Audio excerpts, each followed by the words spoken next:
start studying out the book of Matthew, starting right from the genealogy of Jesus, right on through. We're going to try to cover a couple chapters tonight. Sorry for the late start. Had some other plans. We're going to get into this Matthew 1, starting at chapter 1, verse 1. There's the record of the genealogy of Jesus, the Messiah, the son of David, the son of Abraham. Abraham was the father of Isaac, Isaac the father of Jacob, and Jacob the father of Judah and his brothers. Judah was the father of Perez and Zariah by Tamar. Perez was the father of Hezron, Hezron the father of Ram. Ram was the father of Amminadab, the father of Nation, probably butchered that. Nation was the father of Salmon. Salmon was the father of Boaz. Boaz by Rahab. Boaz was the father of Obed by Ruth, and Obed was the father of Jesse. Jesse was the father of David, the king. David was the father of Solomon by Bathsheba, who also had been the wife of Uriah. Solomon was the father of Rehoboam, the father of Abijah, the father of Asa. Asa was the father of Jehoshaphat,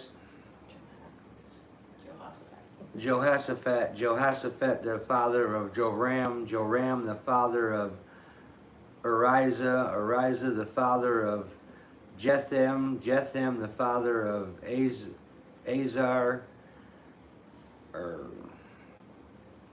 Hajah, the father of Hezekiah. Hezekiah was the father of Madison, the father of Amon,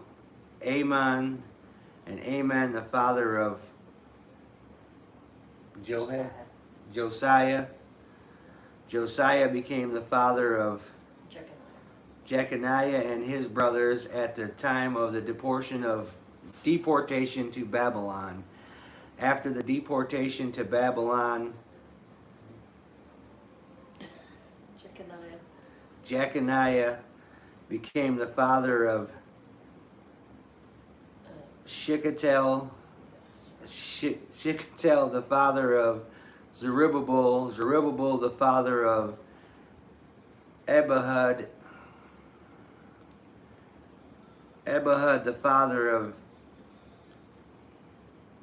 Eliakim, the father of Azar. Azar was the father of Zadok, the father of Hakim, the father of Elud, the father of Eleazar, the father of Mathan, and Mathan the father of Jacob. Jacob was the father of Joseph, the husband of Mary, by whom Jesus was born, who is called the Messiah. So all generations from Abraham to David are 14 generations. From David to the deportation to Babylon, 14 generations. And from the deportation to Babylon to the Messiah, 14 generations. We're going to dig into the genealogy just a little bit here. So we can really dig up on what the importance is for the genealogy, tracing back to King David and Abraham, tracing back to the promise that God made to Abraham and to King David.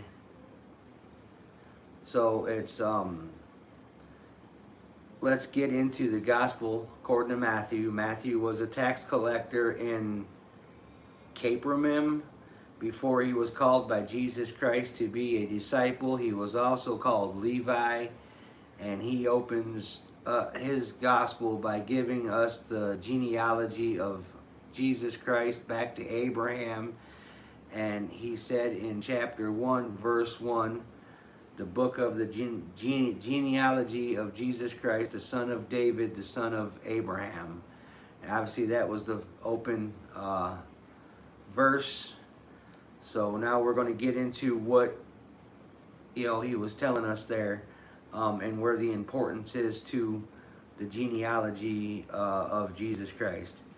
Now the Lord had promised to Abraham, through thy seed shall all the nations of the earth be blessed. You find that in Genesis 28:18. And it said, in your seed all the nations of the earth shall be blessed, because you have obeyed my voice. Now right there from Genesis, starting to talk about the promise of Jesus Christ, the promise of his first coming. That was the promise of the blessing from God. So Abraham, through his seed came Christ. By that was understood that from Abraham's seed the Messiah would come, the one who would be a blessing to all the nations of the earth. So anyone who would seek to lay claim as the Messiah would first of all have to be able to prove that he was a descendant of Abraham, because God had made that special promise to Abraham. Later on, God promised to David that he would build David's house and that his seed would sit upon the throne forever. You can find that in Samuel 7, chapter 7, verse 12. When your days are complete and you lay down with your fathers, I will raise up your descendant after you, who will come forth from you, and I will establish his kingdom.